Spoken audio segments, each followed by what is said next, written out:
Hello, everyone. This is Sam Couch with Geoscape Photography on the Heart of Adventure podcast. And joining me today is photographer Matty Leong. Matty is joining me from Hawaii, and I'm very excited to hear about and share Matty's definition of adventure. So let's go ahead and get this thing rolling. Matty, how are you doing today? Good. Thanks for having me today. Just started my day, and I'm excited to start this podcast with you. Awesome. Yeah, I always forget about how different the time zone is. I'm in Idaho right now, so we're on Mountain Standard Time. So it's already, my day's already halfway over. So I'm really excited that we were able to figure out a time that worked out best for both of us. And I'm really looking forward to asking you these questions. So let's just go ahead and start off. Why don't you just go ahead and introduce yourself a little bit? Just give your a little bit of a background and what a daily routine looks like for you. Okay, so I'm born and raised here in Hawaii. I went to school here. I went to University of Hawaii at Manoa for college. I graduated in business. After that journey, I started getting more into photography. And yeah, I kind of just took off from there. I was working a 8 to 5 job, and then things happened and I left that job and I somehow started working at this store in Hawaii called Hawaii Camera. It's not around anymore, but that's kind of where I picked up all of my first base photography knowledge. Definitely didn't even know anything about cameras, nothing about Lightroom, Photoshop. So I basically learned everything from scratch from working at that camera store. And it was very hard because when I first got there, I felt like I immediately had to know everything. So that was a hump that I was lucky to kind of get over because I had guidance from the people who worked there. Definitely started getting to know the community of photography here in Hawaii really quickly because everyone would come in and out to kind of rent gear, talk about photography because we were kind of a rental house. So that was kind of cool. And then that's kind of where I got my nickname Matty. As my manager, Austin, he used to just call me Matty all the time. So I kind of just went with it. That was kind of my photographer alias. I love it. Whenever anyone would ask me what to call me, I just say Matty. If I know you through photography, it's just Matty. But if I knew you from college, it was just Matt, just regular Matt. But yeah, that's kind of where I learned photography. And then after Hawaii Camera kind of closed down, I went back into a business job because I didn't really know what else to do. I was kind of afraid to go full-time freelance. So I kind of started pushing more of how my photos would look, how I wanted them to look. I had a few inspirations at the time, and I really just wanted to imitate their style. And I really loved the way that they would capture and tell a story. So, over a year, I kind of practiced and just went out to shoot every sunrise and sunset in Hawaii with a group of friends. Started getting more proactive on social media. Kind of took off a little bit from that, and that's kind of cool, and that brought me more opportunities, and I'm very blessed to have them. And then August of 2019, which is weird to say, I went full-time freelance, never looked back, don't want to look back. This is my passion. I just want to do whatever it takes in every ounce of life I have in me to make it work. And it's really cool. It brought me to this podcast. It brought me to other opportunities in the community. It got me more into my Hawaii community than I ever thought I would get into. Being technically a local from here. I grew up here my whole life, but I never felt so more in tune with the people, the actual people that live here, which is really cool. So yeah, that's a little background on me. I currently shoot Sony, if anyone's wondering. I shoot on a Sony A7R III. I have a DJI Mavic Pro 2. And yeah, I'm currently super into surf photography. Yeah, definitely. And that's a bunch of questions that I have, but I really liked that background that you gave. And I love how you brought up, you took the quote unquote traditional route and you attended university, you have a business degree, but then you found your true passion in photography. And it's so cool that you were able to start at just this small camera shop and you learned from scratch. It wasn't like all of this stuff was just handed to you, or it wasn't just inherent knowledge. And you, like you said, it was practice and going out and shooting sunsets in Hawaii. And meeting up with friends and, taking that big leap of faith into that freelance. And clearly, I mean, from what I've seen on your Instagram and other photos, everything is incredible. I mean, the stories that you put behind your photography clearly shows that you have a passion for this art. And I'm curious, what went through your mind when you took that leap of faith to get off of that normal, like quote unquote normal side of things, where instead of saying, okay, I attended university, I have my degree, now I have to pursue exactly what this degree entitles. Because I think a lot of people are stuck in that mindset, and a lot of people fall into a job rather than an aspiration. And from what it sounds like, you have found an aspiration. And I really admire that. I think that that is such an awesome trait that I wish more people could have. Yeah, I agree. I think like, I don't know, for me, coming from like the traditional side, it's like, my parents put me through private school. It kind of led me to college and then finding a job after.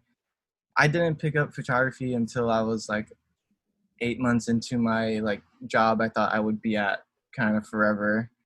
Yeah, I don't know. It was like, what year was it? Like 2017. Like, I feel like social media was like at its peak, where it's not like toxic right now, kind of. Um, Yeah.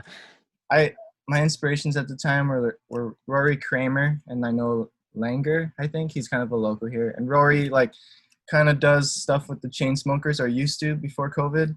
Um, but yeah, at the time I just saw all their videos and I was like, man, like these guys are, like making a living or making a career out of just what it seemed like, to me is having fun and like creating cool things. And I feel like I was the only one in my circle, quote unquote circle, like, from college, from private school, that really wanted to do that. So it felt like weird. Like I felt like I was breaking rules by like leaving my 8 to 5 and going to work at this like camera store. It felt like I'm throwing like my education and like all this money down the drain just to go work at like a camera rental shop, getting paid like $16 an hour, but learning photography.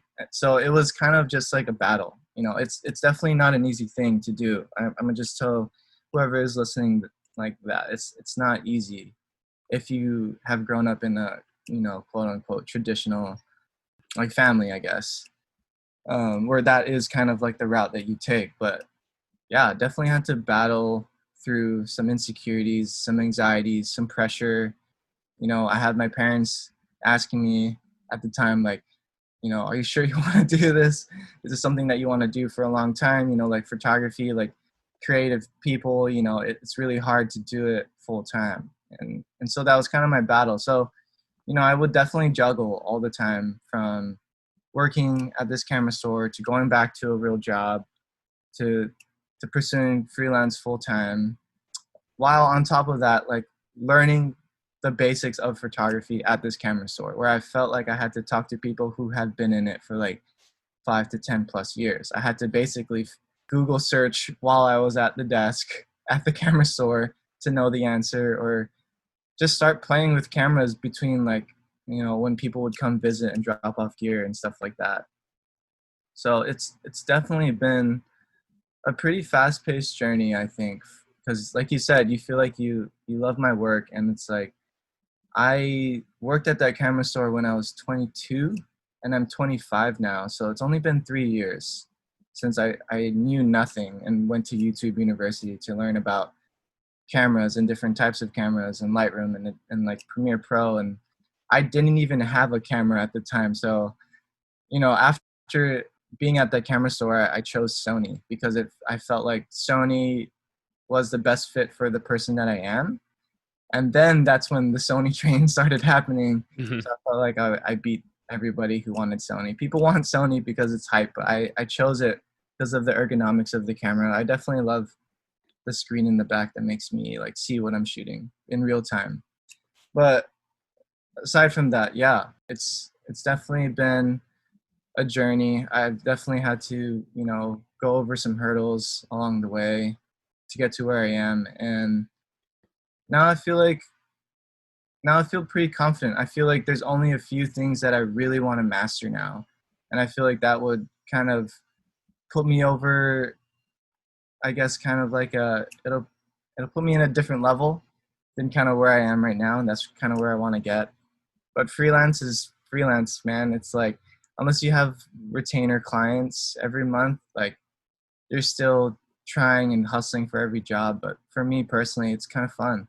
Like you get to create campaigns for a company that never thought of this campaign ever before, or you get to showcase photos to a company that never had the courage to like jump into the ocean to get this surf shot or hike a mountain because they have to be behind the desk or have to be behind a screen to do their daily business things. So it's really cool. And to answer that your other question too, a daily routine for me, the ideal day would be to wake up at 6:30, make coffee, get a little workout in at 8 o'clock, look at my emails because that's kind of when the day starts for some companies. Go through my emails, try to post on social media if I can, around 8:30 or 9 o'clock, which I just did today. Um, and then go through the photos or the videos that I need to complete for the day. Hopefully I get done around 12 p.m. or 1 p.m. Reach out to a few brands that I feel like, after much research, I can really align myself with. And then around 2 or 3 o'clock, my girlfriend and I would leave our house and go shoot some surf or shoot some sunset or try to attempt to hang out with friends. Right. That sounds like a pretty cool day. And I really like that story, that it's not an easy process, because a lot of people, they see these videos and they think, oh, it's an overnight fix. I can become a photographer overnight and all of a sudden have thousands of followers on all social media platforms, and it's definitely not that easy. So I really like that you brought up that it is hard work and that you do have to sort of build from the ground up. I think that's really important for anyone that's listening to this podcast and anyone that has any dream at all, because dreams are something that shouldn't be easily attained. So that's I really think that's cool. And it sounds like the daily life is, it's work, but it's play. And that's important. Yeah. Like you said, you're not sitting behind a desk for 8 hours. Your work is actually getting out and doing the things that you love, from what it sounds like. Yeah, like it's work, but for me, I'm still kind of like building myself. Like every photo that I edit, it's like, it's kind of like a project where it's like, how can I make this look the best that I can, with the tools that I have to make the client happy. So, it only becomes work when it's a job that you don't really want to do. Like you're like, okay, I'll take it. Or, you're doing like a wedding and you're like, well, I have to edit 500 photos now. Yeah. But other than that, like it's still not really work in my opinion. It's kind of just, yeah, you're kind of just building yourself. You're creating something from nothing, and I think that's cool. Like you don't need to be somebody. You don't have to have that last name. You don't have to like be from a certain amount of family. Like I feel like when you give somebody a camera, it's like, okay, just create, and it's like everyone has a different perspective, and it's like this is who you are and this is how you see life, and like you are creating something from nothing, from just a camera, and you can turn it into something beautiful, and that just kind of blows my mind. So yeah, everything, it's not really work, it's kind of just a fun project that you get to do, and it's Yeah. nice to call it work. Yeah, absolutely. And I love that you said, I mean, you could give anybody a camera and everybody is going to come up with something that's a little bit different. Even if you're in the exact same location at the same time shooting the exact same shot, your editing style might be a little bit different. The feeling that you get from that image of, shooting someone that's riding a wave or taking in one of those Hawaiian sunsets, is everybody is going to get something different from the photo. And that's what I think makes photography such an awesome art, is because you get to showcase that feeling. You get to showcase your niche, whether that be, I really thought the colors of this sunset were the portion of the photo that I want to bring out. Or, if you catch an awesome wave crashing into the coastline during the sunset, the other person might think, oh, that's what I want to showcase, is the wave. Yeah, the colors of the sunset are important, but the wave is my point of view and why this photo means so much to me. So yeah, I mean, I think that that's really cool. And you brought up a great point that each person is going to bring something very unique to the table. And that'll actually tie into one of the questions that I'll ask you later. But my next question for you is, what made you choose surf photography? Surfing is such an amazing sport. And in order to really capture the moment, it looks like you actually are in the water with them. And are you using drone work? Do you have one of those waterproof casings? Those questions, but also what made you choose that niche? Yeah, I guess it's kind of a niche now. A little background of Hawaii, like we went into lockdown and like hikes were closed, beaches were closed, but the ocean is open. So it kind of forced me to adapt because I was like, well, I don't want to not shoot anything. And my girlfriend Tara is like a really, really good surfer. So I just kind of was like, all right, let's go shoot some surf. But so that kind of became my niche over, I guess, the past like 3-4 months. But what got me into it was in college, like a couple of my friends, they loved surfing.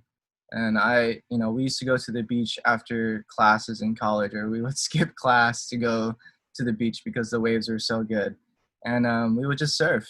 And at the time, it was like 2013, 2014 when I was in college. And I think Instagram like was just starting to pick up. And I don't know. I kind of just loved taking those photos of my friends surfing. I think if you live in Hawaii or if you have ever been here, like the culture of surfing is huge. Like that's part of the lifestyle. It makes us happy. Like it's kind of what helps us find our balance if we have an unbalanced day at work. So yeah, it's just like you get real emotion from people who surf. You have to live in the moment in surfing. That's what my friend told me the other day. It's like you really live in the moment. It is dangerous sometimes, and there's so many people out in the lineup, and someone can really get hurt. You're basically driving, but only one person or two people can be in the same lane, if that makes sense, in surfing, and that's the wave. So it's like only one or two people can ride a wave, but sometimes there's like 50 people out there. Right. And you're trying to play, yeah, you're dodging people as they go by. And, everybody wants that one wave, is probably what it seems like. Yeah, pretty much. But as a surfer, it's like you just want to surf that one wave. So it's like whatever emotions that you're feeling, whatever facial expressions that you're making, like that's kind of how you're feeling in the moment. And sometimes, like when you look back at photos, it's like, wow, like they were really happy. Like in college, I would look back at like photos of my friends and I was like, wow, they're really happy. And all we had at the time was a GoPro. And, I wasn't the best surfer. Like I wasn't like that like craving to get on a wave as much as they were. So I was like, all right, I'll take photos of you on my GoPro because it's like I'd rather see you happy and stoked with what I capture than me struggle to get on a wave throughout our entire session. So that's kind of how I started. Was from a GoPro, shooting my friends out in the water. Everyone was happy, but after college, it's like I didn't really have money to buy a housing, is what we call it, a water housing. I wasn't into photography at the time, so I just kind of stopped. And then when I picked up photography again, it's kind of where I took the baby steps back to come back to surf photography and actually be in the water and shoot surf photography with my camera now. So it definitely took a long time. I still look back on it and I'm like, wow, that's a complete full circle. Like I've always wanted to shoot surf photography professionally. When I was working at Hawaii Camera, I would go to the surf contest that happens here in Hawaii with all the professional surfers on the WSL, and I would sit on the beach with a long lens because it was free because I worked there, and I would have my tripod, and I would be on shore shooting surf all the time, and I would be like every other guy just like on Instagram that wants to shoot for magazines, like tag every magazine possible Mm-hmm. so that I can get recognized. And then I realized over time, like I wasn't good enough, or like, the shots were just different. Like I had to be in the water to get on the cover. I had to be in the water to be in the conversation. And that's just how it was here. So I kind of stopped. And while I was working at Hawaii Camera, I started doing landscape photography. And then I started shooting landscape, and I did a lot of hikes more, and I did a lot of underwater stuff more, like not big wave surfing. So if you kind of look through like my Instagram feed, like I hate saying that, but like going back into like 2018, you'd literally just see mountain photos because that's kind of how I was building like my portfolio. I was testing out the things that I learned the day before on the next day on a sunrise hike with my friends. And only now this year did I really jump back into the water. Only last year did I really get a camera housing from my friend. So it's kind of like a full circle, and it kind of makes me happy because like I feel like I'm like super confident in the way that I take the photos in the water while also being like a confident swimmer in the ocean because yeah, we are in the ocean in the lineup with the 50 people, and we are sometimes dodging people. And we are, when you think about it, the surfers catch the wave at the perfect spot that it breaks, but the surf photographers have to be like past that, like Right. past where it breaks to get the photo. So it's a lot of mental training too. But yeah, that's kind of how I started this niche. It started back in college, and then Yeah, I love the full circle like evolution that you brought up. You started with this with a GoPro, and you are more interested in capturing the moment of people's excitement, because even some of the photos that I've seen on your feed, you see these huge smiles on their faces. And sometimes. it's yeah, and it just seems like they've just had the best wave that they've had in a long time. And I think capturing that emotion is so powerful and so cool to actually see that kind of stuff happen. And like you said, I mean, you went through an evolution. You started that way with a GoPro, and then you took a break from that and went back into landscape photography so you could really practice your craft. But now it's come full circle. And I think that those kinds of stories are really cool, especially now that you are in the ocean and you're essentially in the line of fire when you're trying to capture these awesome surf photos, because it's not like you can be behind them. I mean, you're looking right at them. So I could not imagine the mental training that goes into that. That's incredible.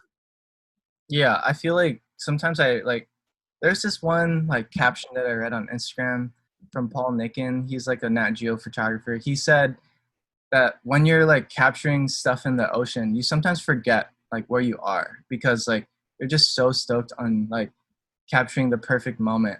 And it's like you forget that you're in the line of danger, or like a surfer is coming right at you. All you see is kind of like what's in your viewfinder.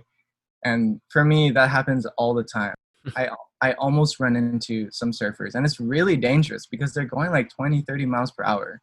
Oh They're yeah. going really, they're going really fast, and if like the fin on the bottom of the board catches you, like you can it can definitely cut you open for sure. Oh, Like like no joke, because I kind of was just playing around with taking photos of my girlfriend's surfboard, like her fin, but just like a simple bump in the water while we were stationary kind of gave me a little cut, and it kind of gave her a cut too. wow. Yeah. So I mean, if someone's coming at you at 30 miles per hour, that could be some serious damage that you could take. Yeah, and it's we're always kind of in a safer spot. Like we'll always be in what we call here a channel, where it's like the current's not as strong. It's kind of like more calm. Like you can shoot from far away on like a 50 millimeter, but they still come really fast. And like if you're not on like a 35, they're either closer or farther away than you think. And then when you pull the camera away, it's like, oh, they were really close. Yeah. Oh, they are right there in front of me. I have to move now. Yeah, Yeah, but totally. it's not as bad as you think, but you definitely for sure have to be thinking and like watching and being aware. But yeah, it's definitely a really cool thing. Absolutely. Are there certain points in the year, or I guess the surf season, that the swells are just absolutely incredible, where there are, like, say, weeks or days where you just look forward to getting out in the water and taking photos of surfers? Yeah, technically summertime, like maybe May, June, July, or June, July, August, whenever summer is technically like that's the best waves for the South Shore. Hmm. Um, so that's like considered our town here in Oahu, and that's kind of when like long boarders and short boarders can surf, where it's not like super big waves that you see at like Tahiti, but it's like still big waves that you can like be stoked on and surf. And then wintertime here, which is like November, December, January, I think, is kind of when North Shore picks up. So that's kind of when they have like the WSL has contests here, and the Vans Triple Crown is here, and the Pipe Masters is here, and that's all on the North Shore. So people literally fly here for those contests, and it's really cool. It's definitely like a big scene, and if you ever have a chance to go to a surf contest, you should, because it's like you just definitely feel the energy in the air, and the energy in the air is always like everyone is stoked and hyped on good waves and just having a good time. And I feel like that's just like the surf culture, and I've always been attracted to like good vibes in life. I think everyone should be happy, and I feel super happy all the time around people who surf. So I love that. Yeah, I mean, having that kind of culture is great. I'm a rock climber myself, and there are definitely times where I will travel to rock climb and I will find that group of people who are just happy and they're positive, and it's just so much fun to be around. So I think experiencing that surf culture would be so much fun, to just kind of get that same feeling of happiness and just level of stoke when people hit the wave that they want to hit. I think that's so important in life for people to really appreciate the small things, Yeah, and not necessarily, I mean, yeah, there's a lot of bigger issues that, we need to worry about or people need to worry about, but taking those little steps too and thinking, wow, that morning cup of coffee this morning, sitting out on the porch with that nice, cool summer breeze was fantastic. Or, skiing that line, surfing that line, et cetera, et cetera. I think is so important to realize in a person's life.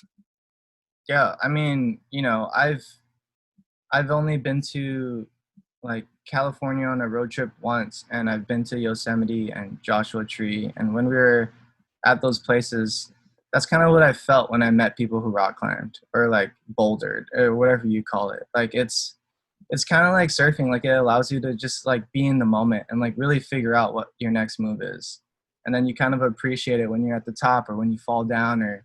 I'm not really familiar, but I can definitely see the same raw emotions and smiles on their faces when they're doing it. I think you can definitely relate to that. That's Yeah, kind of cool. absolutely. Yeah, the raw emotion is everything. It could be, I'm not super familiar with, the tricks that people can perform surfing, but I've seen some pretty incredible things on YouTube. If you're just looking up surf videos and stuff like that of people performing these crazy tricks. And I'm sure that's not just something that they master overnight. And it's the same thing with climbing. You could be attempting a route or a project for years before you finally send the route. And so when you finally get that or accomplish that, that is when that raw emotion kicks in. And it's this, for projects that I've done, it's feelings of just pure happiness that brings tears to the eyes. And I'm sure that there's certain waves that give that to people as well. Yeah, I like that you brought up routes because it's like sometimes we can physically be ready for it, but I feel like that's just like a mental thing when you're climbing. And I feel like it's the same thing when you're surfing. It's like we can keep surfing the same like 4 to 5 foot waves, but I feel like we have to mentally prepare for those like really big ones that you see on YouTube. Yeah, Yeah, but I think that's really cool. It's yeah. absolutely. Well, that's great. I guess you kind of brought this up a little bit earlier about where this photography lifestyle sort of came about in your college years, but was there one big adventure or trip that sort of put your mindset in the state of, this is it? This is what I want to do. I want to shoot photos, shoot video, record people, capture raw emotions, etc. Was there one trip or adventure that sort of defined that for you? I don't think in college because we kind of just focused on graduating. Yeah, true, true. On flunk classes and stuff. But it was after college, after Hawaii Camera, when I went to Kauai with a few of my friends. When I asked my girlfriend that I'm with now if she could be my girlfriend. Yeah, um, but yeah, it was that trip to Kauai where everyone was just having fun. We were just literally adventuring every single day, like sunrise to sunset. And then the next day, sunrise to sunset for 3 days straight. I think that kind of solidified it for me. And I think I got some of my best photos from that trip and definitely my best memorable moments. And, whoever's listening, it's like sometimes you just have to surround yourself with those people that are pushing for the same passion that you are. And I feel like that's when you'll realize or come to an epiphany that this is what you want to do, because it's like when everyone is genuine and just passionate and everyone's just vibing and you're looking around and you're like, wow, like this is where I want to be like for the rest of my life. Like I feel like that's the moment. And I feel like sometimes moments don't, like, we can't really wait for moments, like we kind of just have to chase them. And I feel like in photography you definitely have to chase so many moments to capture. Like you have to make it up this mountain for sunrise. And it's like you have to do it. I Because like that. Yeah, I really like that you said that. That was great. yeah, because it's what you want to do. If it's what you truly really want to do, like you'll go and do it and you'll go and chase those moments. And you'll soon to come to realize like, oh yeah, I can do this realistically, like thinking about like life and finances and like your job. Like that's when you like can put everything together and you're like, okay, I can go full time confidently, where I don't have to look back confidently. All I can do is just keep on growing from here and keep on being inspired by the people that, that I meet and stuff like that. So yeah, that was kind of my moment, was my Kauai trip last year in 2019. And if you've never been to Kauai, or if you look up Google images or like Instagram photos of Kauai, like you'll definitely know why. It's Oh because yeah. it's the Garden Isle. It's a beautiful, beautiful place for landscape and apparently surf. So yeah. Yeah, well, and I'm a geologist right now. I'm getting my master's degree in geology, and Hawaii has always been one of those destinations because I'm so interested in volcanoes and volcanology. Hawaii has always been a spot where I vow to go back to. I spent a little over a month in Iceland last summer, and a lot of the volcanism in Iceland is actually follows Hawaiian volcanism patterns. So it was so cool, and it just made me realize, wow, I have to go to Hawaii, and I have to bring my camera so I can witness all of these beautiful things, and just everything that is volcanically created. I think is so great. So I can imagine that that trip really brought all of this forward to you. Yeah. I just think like the color, like, I love natural colors. Like I want people to go to a place that I like, I have a picture of, and like this is what you get.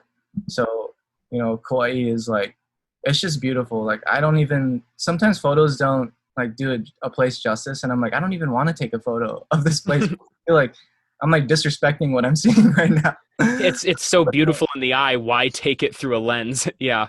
I know, but there's been moments where I'm like, wow, like I don't even want to pick up my camera. I'm just so in awe of like the scene of where I am. But then I remember like, okay, I definitely should take one photo. Just at least one that you could, look back on for at least a memory at that Yeah, point. Yeah. yeah, because some hikes are like 3 miles or like 4 miles, at least in Hawaii. I know in the mainland it's much longer, but for us, we're like, dang, like 3 to 4 miles. That's really long. And Hmm. then 4 miles back, I'm like, I definitely don't want to do this again. Yeah, I got to capture the moment at that specific point because, yeah, like you said, sometimes there are specific hikes where, no matter what the mileage is, the climb on those hikes can be insane. It's And insane. yeah. But yeah, I think, yeah, sorry, what was the question again? Oh no, I think you answered the question perfectly. Just talking about the moment that sort of brought all of this adventuring about. And one of the things that I wanted to point out, and this is for all the listeners out there too, is you said that it's one about surrounding yourself with people Mhm. that have the same ideas, ideologies, or motivation. So that's one thing. And the second thing was it's not about waiting for something. And this is especially true in photography, that you have to chase that dream. But I think that's true in a lot of professions too, because that top spot or that top position and whatever your aspiration may be is not just sitting on a golden pedestal waiting for you. It's something that you have to get up, you have to go chase, you have to surround yourself with those people that are not only going to say, hey, I'm going to challenge you to actually get there, rather than people that are just saying, yeah, you're not going to get there. You're just going to, stay at this level. You can't surround yourself with negativity. Yeah, Positivity is essential for becoming a better and stronger, more efficient version of yourself. yeah, yeah, definitely. I agree. I think it's so important to surround yourself with these people. I think, I'm just speaking from a photography point of view or like a freelance point of view. You can get discouraged so easily. I'm just going to start with like what's real. It's like, we live in a world where it's like everyone's highlights are on social media. And that's fine because that's kind of what social media kind of is, right? It's Mhm. just kind of a highlight reel of everybody's life. And there's nothing wrong with that. But, when you're having a bad day, or like when you're in an edit hole and you're really struggling to like get those colors because, the project that you did wasn't like the most ideal project, or you didn't have the most ideal lighting conditions, like you can easily get discouraged. And so it's like, when you surround yourself with people that are like genuine in the industry and that'll like give you like genuine advice and like genuinely try to lift you up because they're your true friends, like those are the days that it will save you. Because I don't know how many times where I was thinking like maybe I should get a part-time job, or maybe I should go back and do a full-time job and then do photography on the side. So I think surrounding yourself with, like-minded people. I know that term gets thrown around so much, but just having friends that are real, just being able to see who's the true friend and who's not really a true friend, that you can rely on. And I hate saying that, but just understanding that everyone is their own person, and like, being able to empathize with like people during this time now, like right now during COVID, is so important. And you just have to have a lot of patience and just know that like your friends are going to be there for you. Like just knowing that you have those group of people that you went through the trenches with when you had like 100 followers or whatever, like, but that kept you going, like the people that keeps you going, like no matter what you do, no matter what struggles that you are, there's gonna be those people that you can identify that you will go to them with your problems, and they will put their problems aside and help you in that moment. And I feel like if you can just find like 2 or 3 people like that, that's kind of like the people that will help you keep going and keep pursuing your dreams, you know? And I feel like Absolutely. and that's super important. Like not every person is going to understand where you are, or like not every friend is going to understand like your photography or your freelance or pursuing your dreams, because it's like they went the traditional route and that's what they want, and there's nothing wrong with that. But it's like if you want to connect with somebody to help push you in the right direction, doing something that's like freelance, and especially like being a creative during this time, you have to find those people, or just recognize who they are and like lean into them and like ask them questions. And definitely after they help you, say thank you or show them appreciation, because it's not always easy to be there for somebody. But surrounding yourself with people that are going to keep pushing you no matter how badly you think of yourself that day is so important. And I think that's what I mean when I say surround yourself with those people, because chasing something like this when everyone else is trying to do the same thing can be hard sometimes. And that's just the reality.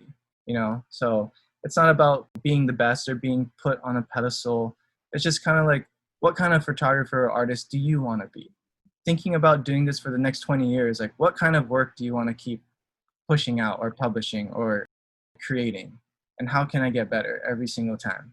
So yeah, that's kind of my spiel on surrounding yourself with the right people. I just think it's being able to recognize like the real friends in the industry that you're in, and the ones that will help you get to where you want to be mentally and like creatively. Right. And I think that's important too, because those friends, and you touched on this perfectly, those friends are going to be the people that see you through the trenches, that see you through the hard spots, whereas social media might not depict that. A lot of people use social media as an outlet for the positive moments, which is Right. why I think so many people think, oh, well, oh my gosh, that life must be amazing 100% of the time. But, they're not the friends that are seeing you through the, oh my gosh, I am having editing block, haven't been able to get a client, or this client just absolutely gave me a terrible review for who knows why. Those are Yeah. the true people that see you go through that. And then I think it's even more important that they see that creativity side where the positives are coming out, because they realize, wow, this person really had to struggle and work for this positivity. Whereas those people that are not even thinking about it might just say, oh, that's a really cool photo, but they don't know the true struggle behind getting that really cool photo. Yeah. Yeah. And following a lot of other creators and being friends with a lot of other creators, like, and you think that their work is so good, you can definitely get discouraged so easily. Oh yeah, absolutely. It's a good and bad thing. It's like I'm inspired, but then I'm like, dang, I really got to work harder, or like, that's kind of where I want to be. So it's like a good and bad thing, but like you have to snap out of it really quickly and like be sure to not compare yourself to them, because they can think the same thing of you, where it's like, dang, Matty has such a good, I don't know, like eye or like color for photos, but for me it's like I think this other way around. So you just got to snap out of it really quickly and just think like, okay, like I just need to really buckle down and push myself to get better today, instead of thinking about like I could like not posting or like not putting your work out there or not reaching out to companies you want to work with because someone else did already. Don't let those things like hold you back because you never really know who's behind and who's making the decisions to choose. But you'll never be put into the conversation if you don't try, you know? So you have to try, you have to keep going. Don't think about it too much sometimes. It's fun. Like just have fun, like be yourself. I feel like those people that I say to surround yourself with will just naturally come because they'll see somebody so true to like what they love to do that they just will be attracted to you. And they'll be like, they'll want to do stuff with you because you're just genuinely happy. You're not even worried about my composition. Like, you know, there's some times where it's like, man, stop trying so hard. Like I say that in a good way, like stop trying so hard, just live in the moment. And I feel like capturing things that you just feel good about is what makes a good photo. And that's it. Aside from all the technical stuff I feel like are still important, what makes a good storyteller or photographer is just like capturing things that make you really just feel. There's some days where I just feel so awful, but then like I'm like in the water and I capture this moment of my girlfriend surfing under a rainbow and I'm like, wow, I felt like crap before, but now I just feel genuinely happy because life is forcing me to feel this way. And it's Right. like I have to pick up my camera no matter what to document this. Absolutely, because those moments you might not ever get to relive again, like that exact moment. So it's important that you were able to capture and document that moment with your camera. Yeah. Yeah. So that's kind of my answer to your question. I mean, wow, these answers are absolutely blowing my mind. I'm excited now. So this is the portion of the podcast that is very similar to every podcast interview that I do. And this is where I ask a few big questions. And you can take your time on these questions, whatever you need. But my goal with this podcast is to show how everyone's sense of adventure is different. You can ask one of the best rock climbers in the world, one of the best surfers in the world, skiers, etc., what their definition of adventure is, and it's going to be different than my definition of adventure or your definition of adventure. And that's good. I think that is what makes this adventure lifestyle and adventure culture something that, although it might not seem super accessible to everybody, I think it's something that once we spread the word on how different the definition of adventure is between people, it is something that can be way more accessible. And that's what I'm excited for. So the first question in this series of questions would be, what is your definition of adventure? I think my definition of adventure is you're kind of living your life the way that you do, knowing that like creating is your job and your passion, but you pass by a place and you look at it and you're like, wow, I bet that place would look so good at sunrise or sunset. Or like you pass by some waves and you're like, wow, my friends on those waves and if we were in the ocean shooting would be so sick. And you go back home, you tell all your friends and your homies and you plan it out, and that's when the adventure begins. It's like you have this idea and like you plan it out and like you're like, okay, like you research the weather's going to be good this day, like you research that the sun rises at this point on the island or wherever you are and it's going to be like so good.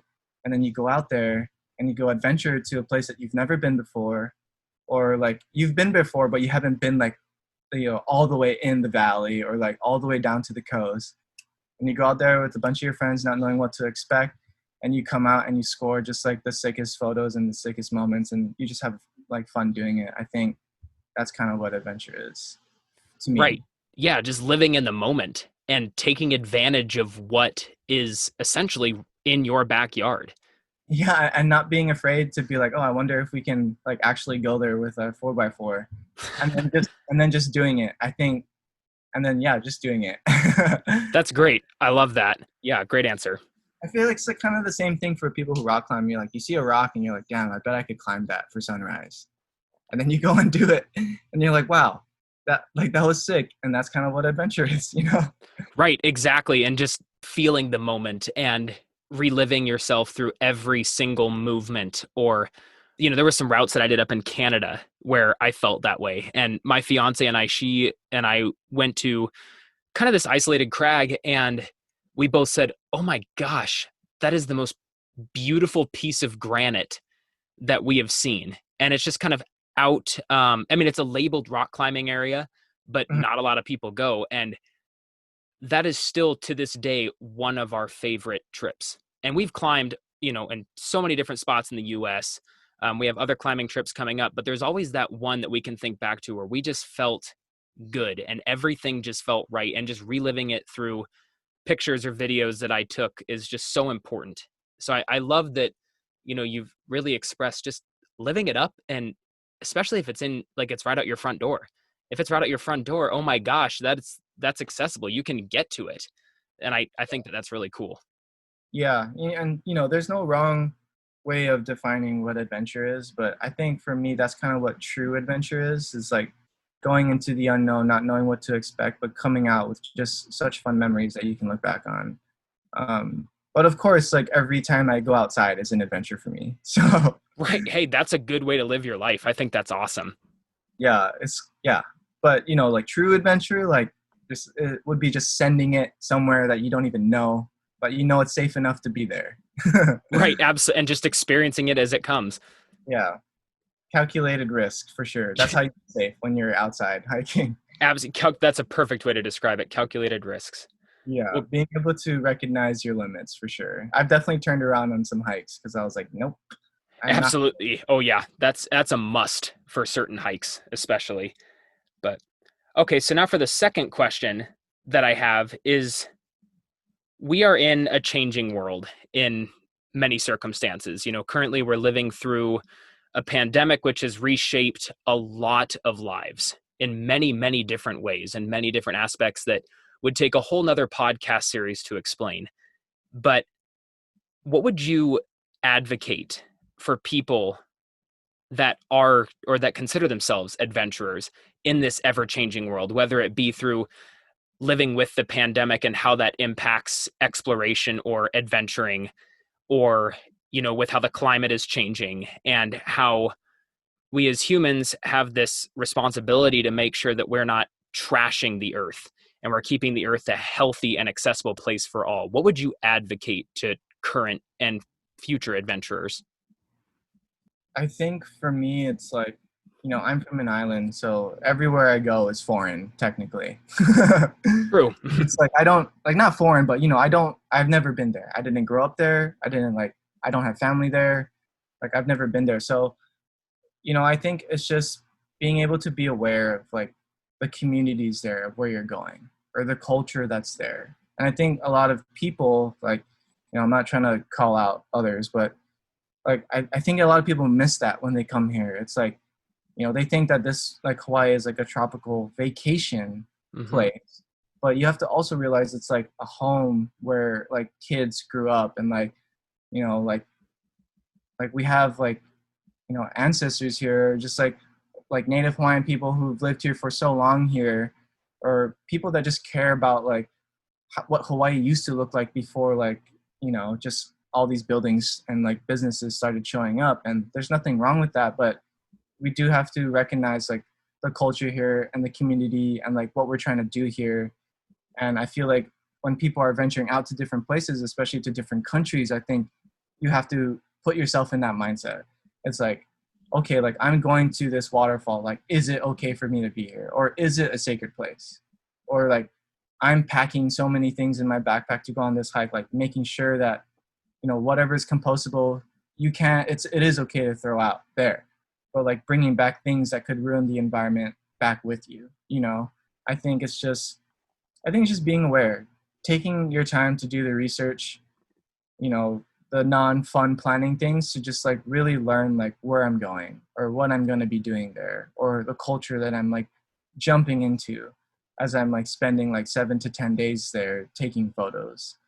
Because it's like, for me personally as a photographer, you don't want to leave with like a bad taste in people's mouths when you visit them. Yeah, which a lot of creators have when they came here, which I feel like was their mistake. It's like you have to understand where you're going. I think that's all it is. It's just being aware, like watching the documentaries or the videos that people have gone out of their way to make to educate us, in a way that we can understand in 2020. Like understanding that, like, you know, if you are traveling during this time, like in 2020, like that people have families and communities and like roots where you go. So it's like just be careful and like do your best to stay within the lines, because I think that just shows that you respect whoever like you meet wherever you go. And I think if you really want to truly make this your full-time thing, that's the kind of attitude and mindset that you have to have. You have to meet and greet everyone like you're like they're your friend, or you're meeting them for the first time and you want to show respect. Um, that's kind of how you leave your mark on the world as a photographer, as a true photographer, as a true adventurer. I think just being able to understand every culture like on this earth and being able to like leave a good mark there. And it's like I went there to photograph them and like these places to show you how it's like there, or to tell a story, or to do like more than just getting that epic shot. I think that's kind of how photographers and videographers, like how we can like better leave our mark on this world, and especially in 2020. So I hope I answered your question. That was Oh, definitely a that definite. was, I mean, that was a phenomenal answer, and, you know, very, very well thought out. And, you know, from what I got from that was respect and awareness. Yeah. And I think that's exactly it. And, you know, I've traveled quite a bit, and I use Iceland a lot as an example because that is still one of the most memorable trips that I've been on. But I remember when I was there, you know, a month of it was for geology work. But even as a geologist, it's important. We were mapping all of these historic lava fields. And I just remember the stress of, okay, yes, we have to go out and we're collecting samples, or we're, you know, walking on certain spots that might not have been touched before, or that have been touched in a very long time. And it's important that we leave as small of a footprint as possible. And especially, it was the hardest thing because Iceland draws in more and more tourists every year because it's an absolutely beautiful place to visit. But a lot of these tourists don't have that mindset of respect and awareness. They have the mindset of, oh, I don't, whatever, I'm here visiting, I can do whatever I want because I'm paying, you know, a certain amount of money. Yeah, And exactly. it's frustrating. And it's frustrating from the standpoint of you see these people walking on, you know, this section of moss that has never been walked on before because it's a habitat for a certain kind of birds that are laying their eggs, or Oh yeah. it's sacred. And it's really frustrating to see that people don't have that respect or awareness. So I think that is something that, as a true adventurer or photographer in your case, that you really hit on the head was make sure that you promote that. And when you do travel and when you do take photographs somewhere, you don't leave a sour taste in someone's mouth. You leave the taste of, wow, that is what we want the people visiting this area to do every single time. Yeah, and if you think about it, like you're kind of representing where you're from. So if Hmm. I'm from Hawaii and like I leave a bad taste on this entire country's mouth, that people are gonna be like, screw Hawaii. Like, there's True. no- but yeah, that's, you know, to touch back on like what you said, it's not like we don't want people to enjoy their vacation here. We do, which is why we have like companies that like take you around the island. There's photographers that are like super nice that will take you to these nice spots. But yeah, it's just simply just being aware of like what you can and shouldn't do. And just Absolutely. doing your best to have respect, because yeah, it's like we can't know everything where we're going, but it's just like if someone calls you out, just know that like it's from like a cultural or like a community standpoint, where it's like someone has to do it, but obviously it's going to be done in like a kind of, it can be seen as like a harsh way, but we're only just warning you, like please don't do that, or like please just know that like yeah, like no one has ever been here before and you shouldn't be there. Yeah, don't be the first person because there's a reason that no one's ever been there before. Yeah, and I think that's like I'm trying to break that barrier where it's we don't like of people here. It's like it's not like we don't want you here. Like we want everyone to come and have a good time. And if you want to lay your roots here, that's cool. But like don't just do it in a bad way, or like don't be careless, and or like, you know, just because you have money and you bought a house here and you can call yourself a local now, like don't start calling people out or like being mean to like people who have lived here throughout their entire life and have seen Hawaii grown, you know? So yeah, just respect and awareness. I think that's kind of just, it's a simple answer, but it can go so deep. Oh, But absolutely. yeah, So the last question I have for you is, what would be your biggest piece of advice for someone, let's say, that has never considered themselves an adventurer before, but after listening to this episode and other episodes of the podcast decides to say, you know what, I'm going to put myself out there. I'm going to try something new, visit someplace new, because that is their personal definition of adventure. What is your biggest piece of advice for someone that is just about to start that? I'd say like don't be afraid, and definitely if you're, like if you're planning to go somewhere you've never been, make sure you plan accordingly. And I only say that so that when you get there, you can have the most fun once you're on that like plan or schedule, because you kind of need to make a plan if you want to hit all these spots, right? If you want to hit all these spots at like the right time where it's good, like you definitely for sure have to plan. Oh And yeah. I'm not saying like plan like how you're gonna get to that hike, but like plan where you're gonna stay, plan like how you're gonna travel there, like making sure that you have food and water for the adventure. But if you're trying to get into photography and start doing this full time and like feel it out, like yeah, just don't be afraid. Don't care about what anyone else says. Definitely constantly be researching like photos that inspire you, and do your best to like showcase that through how you see, or like what you're seeing through your camera. I think that's like the biggest advice that I could give anyone is like, yeah, don't be afraid. Just go out there and have fun. Make sure you're doing all the right things when it comes to the environment, especially in 2020. And yeah, don't be afraid to show your work. Don't be afraid to take bad photos. Don't be afraid to hold down that shutter button, because it's like, this is your adventure. It's not someone else's. Like, just do it the way that you want to do it, and do it the way that makes you happy. And that's all that anyone could ever ask for, right? Right. So Absolutely. Phenomenal answers. I mean, I love hearing those answers from the three questions that I ask everybody, because regardless of who I ask, the answers are just incredible. And it motivates me. And I hope that it eventually motivates other people that will end up listening to this podcast. yeah, I hope so. I think everyone should try to chase something that they love in this life, Oh, yeah. especially right now. Find that balance. Take that extra day or that time off. Like, don't feel discouraged if you're at home but putting the work in when everyone's outside and having fun. Just know that everyone's on their own schedule. Mhm.